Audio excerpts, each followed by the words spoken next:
আসসালামু আলাইকুম ওয়া রাহমাতুল্লাহি ওয়া বারাকাতুহু।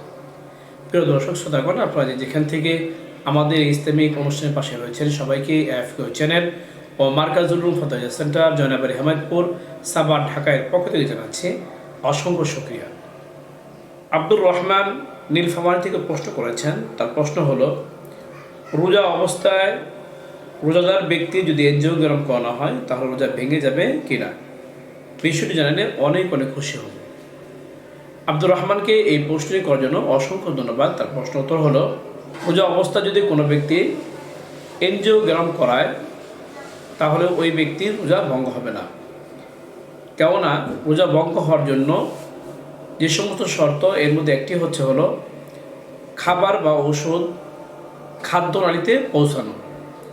আর এনজিওগ্রাম করানো হয় উরুতে ছিদ্র করে, সেটি যেই জায়গায় ব্লক হয়েছে ওই জায়গায় মেডিসিনের মাধ্যমে একটা পাইপ দিয়ে নলের মাধ্যমে সেখানে রিং বসানো হয়।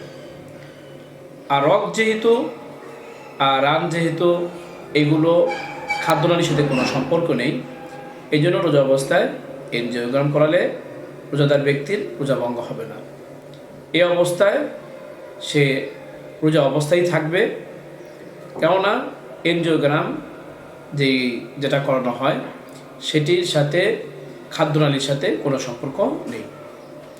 এই মাসটার রেফারেন্স আপনারা পাবেন ফাতোয়া আলমগীর 1 নম্বর খণ্ডে 265 এবং 266 নম্বর পৃষ্ঠায়, ফাতোয়া সিরাজিয়ার 161 নম্বর পৃষ্ঠায়, উর্দু ফতোয়া কিতাবসমূহ থেকে আপনারা পাবেন আপকে মাসাইল আউল কাহালের 4 নম্বর খণ্ডের 579 নম্বর পৃষ্ঠায়।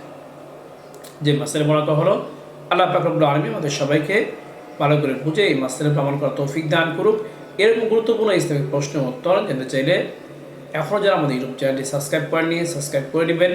ভিডিওটি ভালো লাগলে দিনই খাতিরে লাইক ও শেয়ার করবেন। তাছাড়া আপনাদের কোনো প্রশ্ন থাকে তাহলে ইউটিউব কমেন্ট বক্সে আপনারা প্রশ্ন করতে পারেন। এর পাশাপাশি আমাদের একটি FQA নামে ফেসবুক পেজও রয়েছে, সেখানে গিয়ে ফলো লাইক দিয়ে আমাদের পাশে থাকতে পারেন। চাইলে সেখানেও কমেন্টে আপনারা প্রশ্ন করতে পারেন। আপনাদের প্রশ্নের উত্তর যথাসময়ে চেষ্টা করব। ওমা তাওফীকি ইল্লা বিল্লাহ।